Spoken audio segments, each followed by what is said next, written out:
సాధారణంగా మానసిక సమస్యలున్నటువంటి వ్యక్తి మానసిక సమస్యలు అంటే అనేక రకాలు ఉండొచ్చు. అందులో ఇన్ఫీరియారిటీ కాంప్లెక్స్ దగ్గర నుంచి, సిగ్గు దగ్గర నుంచి, బిడియం దగ్గర నుంచి, స్వీయ చేతన, ఆత్మన్యూనతాభావం లేదా ఆధిక్య భావం, మొండితనం, ఇంకా చాలా అనేక రకమైనటువంటి మానసిక సమస్యలతో ఉన్నటువంటి వ్యక్తి శారీరకంగా, మానసికంగా దుర్బలంగా మారే అవకాశం ఉంది. సరే, ఈ మానసిక సమస్యలు మనకి వారసత్వంగా వస్తాయని మనం చెప్పుకుంటూ ఉంటాం. ఎందుకంటే బాల్యంలో పెద్దలకి ఏవైతే ఉన్నాయో మానసిక సమస్యలు అవన్నీ కూడా పిల్లలకి వాళ్ళు వదులుచుకోని కారణంగా అవే పిల్లల్లో కూడా రావడం మనం గమనించవచ్చు. అయితే ఈ మానసిక సమస్యలు ఉన్నటువంటి వ్యక్తి ఈ మానసిక సమస్యలను ఎవరైతే సఫర్ అవుతున్నారో వాళ్ళు చాలా తమని తాము బలహీనులుగా అభివర్ణించుకునే అవకాశం ఉంది. తప్పనిసరిగా ఉంది. మేము చాలా బలహీనులం, ఇతరుల కన్నా తక్కువ. ఎందుకంటే ప్రతి క్షణం కూడా వీడు పోల్చుకోవడం అనేది ఒకటి అలవాటుగా మారుతుంది. ఇతరులతో పోల్చుకుంటూ ఉంటారు. ఎవరిని చూసినా వాళ్ళే గొప్పవాళ్ళుగా అనిపిస్తూ ఉంటారు. ఎక్కడికెళ్ళినా అక్కడ మనుషులందరూ తమకన్నా చాలా గొప్పవాళ్ళుగా భావించడం జరుగుతుంది. వాళ్ళలో అర్హతలు వెతికి అర్హతలు లేవని బాధపడాల్సొస్తుంది.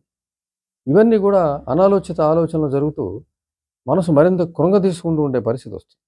అంటే అక్కడికి వెళ్ళి ఆ పరిసరాల్ని, లేదంటే ఆ ఆహార పదార్థాల్ని, లేదంటే ఆ పరిచయస్తుల్ని, ఆ స్నేహితుల్ని ఎంజాయ్ చేయవలసిన మనిషి అవన్నీ వదిలేసి ఏదో ఒక మూలకు వెళ్ళి ఒంటరిగా ఉండే పరిస్థితి ఏర్పరుస్తుంది ఈ మానసిక స్థితి. అంచేత అటువంటి మానసిక స్థితి నుంచి మనల్ని మనం కాపాడుకు తీరాలి. అంటే ఆ దుర్బలత్వాన్ని మనం అంగీకరించకూడదు. ఈ దుర్బలత్వం కారణంగా, ఈ మానసిక సమస్యల కారణంగా మరి ఇతరులు మనల్ని తక్కువగా చూసే అవకాశం తప్పనిసరిగా ఉంది. అంచేతని ముందు మనల్ని మనం తక్కువ చూసుకోవడంతో ప్రారంభమయ్యి అది ఇతరులకు కూడా పాకే అవకాశం. అంటే ఇతరులు కూడా మన పట్ల మనం ఎటువంటి భావాలు కలుగుతున్నాయో అవే భావాలు ఇతరులకు కూడా కలిగే అవకాశం. మనల్ని మనం తక్కువగా చూసుకోవడం మొదలుపెట్టిన దగ్గర నుంచి అది ఇతరులకు చేరి ఇతరులు కూడా మనం తక్కువగా చూసే పరిస్థితి వస్తుంది. ఆ విధమైనటువంటి బాడీ లాంగ్వేజ్ గానీ, మాటలు గానీ, చేష్టలు గానీ, ప్రవర్తనలు గానీ ఆ విధంగా రూపుదిద్దుకునే అవకాశం ఉంది. మానసిక సమస్యలతో సఫర్ అయ్యే వ్యక్తి వాటి చుట్టూనే జీవిస్తాడు. ఆ సమస్యను వదిలించుకుంటే ప్రపంచ జీవితంలోకొస్తాడు. ప్రాపంచిక జీవితం సంబంధించిన అనేక విషయాల్లో అతను కృషి చేయడం జరుగుతుంది. లేదంటే ఏది మానేసి మానసిక సమస్యల గురించే ఆలోచిస్తూ కూర్చుంటాడు. ఇంక అభివృద్ధి ఉండదు. ఇంకా మానసిక స్థితిలో మార్పు ఉండదు. మరి ఇటువంటి మానసికంగా సమస్యలతో పెరిగినటువంటి వ్యక్తి, వాటిని జయించలేనటువంటి వ్యక్తి బలహీనుడిగా మారి ఇతరుల చేత తక్కువగా చూడబడ్డం అనేది జరుగుతుంది. అయితే ఎమోషన్స్ మాత్రం వీటికి వ్యతిరేకంగా పనిచేస్తూ ఉంటాయి. ఎమోషన్స్ అన్‌కంట్రోల్‌గా ఉంటాయి. అటువంటి వ్యక్తిలో ఆ భావోద్వేగాలు చాలా తీవ్రమైన స్థాయిలో ఉంటాయి. ఎవరైనా తక్కువగా చూస్తే భరించలేరు. ఎవరన్నా లోకువ చేస్తే భరించలేరు. ఎవరన్నా చులకన చేస్తే భరించలేరు. ఆ విధంగా చులకనలు భరించలేని పరిస్థితి వస్తుంది. వాళ్ళని ఏం చేయలేని పరిస్థితి, ఎదురు జవాబు చెప్పలేని పరిస్థితి. ఇన్ని మానసిక సమస్యతో ఉన్నటువంటి వ్యక్తికి సమయస్ఫూర్తి ఉండదు. వెంటనే జవాబు చెప్పే తెలివితేటలుండవు. ఆ రకంగా ఒంటరిగా మారినటువంటి వ్యక్తి ఎక్కడికైనా వెళ్ళాల్సి వస్తే ఈవెన్ ఇంట్లో కూడా ఎవరైనా బాధ పెడితే బాధపడడమే తప్ప తిరిగి జవాబు చెప్పలేని పరిస్థితి. ఒకవేళ ఆ బాధపడిన సందర్భంలో తర్వాత ఏమన్నా చెప్పాల్సిన మాటలు మనసులో తోచినా అవి కూడా బాధిస్తాయే తప్ప వ్యక్తిని ఆనందపరచవు. ఎందుకంటే సమయానికి రావాలి కదా! ఎవరైనా ఏదైనా అన్నప్పుడు, పలుచన చేసినప్పుడు, చులకన చేసినప్పుడు ఆ వెంటనే ఆలోచన వస్తే అప్పుడు జవాబు కరెక్ట్‌గా ఉంటుంది. ఎప్పుడో తర్వాత జరిగిపోయిన తర్వాత, సంఘటన జరిగిపోయిన తర్వాత ఎప్పుడో బాధపడ్డాక 2 రోజుల తర్వాత, వారం రోజుల తర్వాతో అప్పుడు ఆ జవాబు చెప్పవలసిన మాట వస్తే దానివల్ల అది కూడా అసుఖమే కలిగిస్తుంది. అంత లేట్‌గా సమాధానం చెప్పాల్సి రావడం కూడా బాధాకరమే.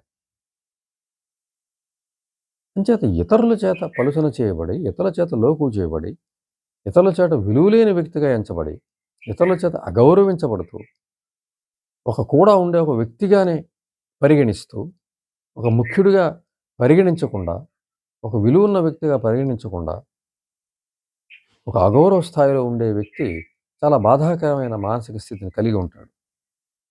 అలాగే మనం చెప్పుకున్న భావోద్వేగాలు ఉధృతంగా ఉంటూ ఉంటాయి. ఇతరుల మీద కోపం వస్తూ ఉంటుంది. అది ప్రదర్శించలేని పరిస్థితి. కోపం వస్తుంది గానీ ఏమనాలో తెలియని పరిస్థితి. అప్పటికప్పుడు అవమానాన్ని భరించి ఆ వేదనలో కొనసాగే పరిస్థితి కూడా మనం గమనించొచ్చు. అటువంటి మానసిక సమస్యలు ఉన్నటువంటి వ్యక్తులు. అయితే ఇక్కడ ఈ స్థితిలో ఉన్నటువంటి వ్యక్తి ఈ భావోద్వేగాలను అటు ప్రదర్శించలేడు, ఇటు అణుచుకోలేడు.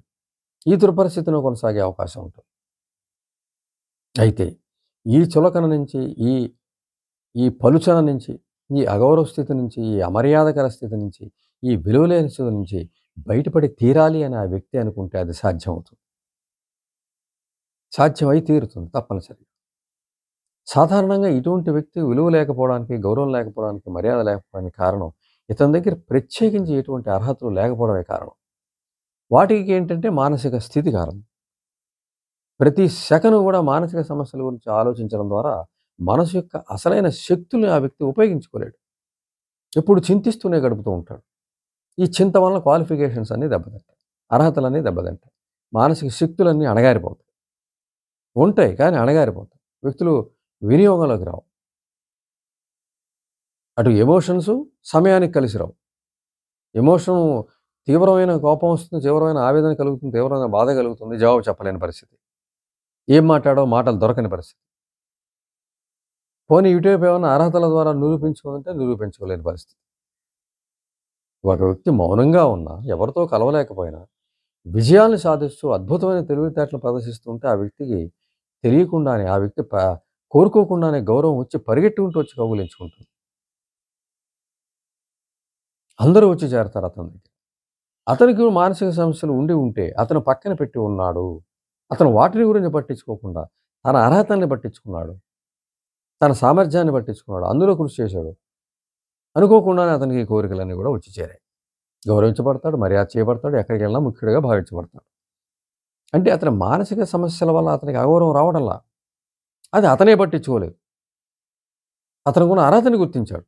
దాన్ని పట్టుకున్నాడు. దానిలో కృషిని కొనసాగించాడు. దానిలో తన జీవితాన్ని చూశాడు. దాంతో అతనికి గౌరవం, మర్యాద, విలువ అన్నీ కూడా కలిసొచ్చాయి. అతనికి ఉన్నాయి మానసిక సమస్యలు. ఆ ఇద్దరు వ్యక్తులు మనం తీసుకుంటే, మొదటి వ్యక్తి మానసిక సమస్యలతో సతమతం అయిపోతూ దాని గురించి ఆలోచిస్తూ బతికాడు. దాంతో అర్హతలు కోల్పోయాడు. శక్తులన్నీ అణగారిపోయాయి. రెండో వ్యక్తి మానసిక సమస్యలు ఉన్నాయి. ఇతనుకున్న సమస్యలు అతనికే ఉన్నాయి. అతను పట్టించుకోవాలా. అతనిలో ఉన్న అర్హతను గుర్తించాడు. దాన్ని కృషి చేశాడు, పట్టుకున్నాడు. దానిలో కృషి చేశాడు, కష్టపడ్డాడు. తద్వారా అతనికి అందులో సాధించిన విజయం ద్వారా అతనికి మర్యాద వచ్చింది, గౌరవం వచ్చింది, అర్హత వచ్చింది, అన్నీ వచ్చాయి.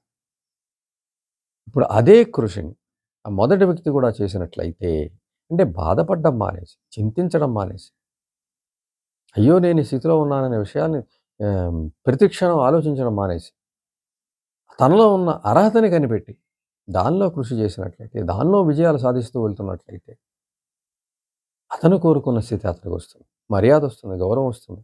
ఎవరూ చులకన చేయరు, ఎవరో పలుచన చేయరు. అందరికీ ఇష్టడుగా మారతాడు. ఇతరులు సాధించలేని విజయాలను సాధించగల సామర్థ్యం మానసిక సమస్యలతో ఉన్నటువంటి వ్యక్తికే ఉంటుంది. అయితే ఆ వ్యక్తి ఆ సంగతి తెలుసుకొని సమస్యల్ని పక్కన పెట్టి తనలో ఉన్న అర్హతని కృషి చేసుకుంటూ వెళ్ళి తీరాలి. సాధారణమైన వ్యక్తి సాధారణ విజయాలను సాధిస్తాడు. కానీ గొప్ప తెలివి గలవాడు, ఈ మానసిక సమస్యల్లో బాధించడం ద్వారా తెలివిని కోల్పోయిన వాడు కృషి చెయ్యాలి కానీ అద్భుతమైన విజయాలు సాధిస్తారు. మన మహానుభావుల జీవిత చరిత్రలో చదివితే వాళ్ళ జీవితంలో ఎన్నో బాధలు పడి ఉంటారు. కానీ వాటిని అధిగమించారు వాళ్ళు.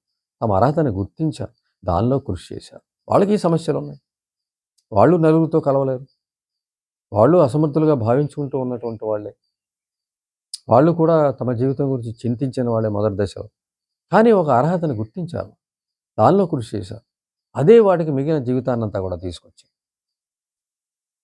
అంచేత ఇది మనము గుర్తుంచుకొని ఎవరైతే మానసిక సమస్యల వల్ల చులకన చేయబడి, పలసన చేయబడి, అగౌరవ స్థితిలో ఉండి వాటి గురించే చింతిస్తూ కూర్చోకుండా తమలో ఉన్న అర్హతను కనిపెట్టి కృషి చేస్తూ ముందుకెళ్ళినట్లయితే, మనసు పూర్తిగా పెట్టినట్లయితే అవమానాన్ని పెట్టుబడిగా పెట్టుకున్నట్లయితే, అగౌరవాన్ని పెట్టుబడిగా పెట్టినట్లయితే, ఆ స్థితి నుంచి బయటపడాలని కసిగా కృషి చేసినట్లయితే, ఈ సమస్య లేని వ్యక్తి సాధించిన దానికన్నా, ఈ వ్యక్తి సాధించే విజయాలు చాలా గొప్పగా ఉంటాయి.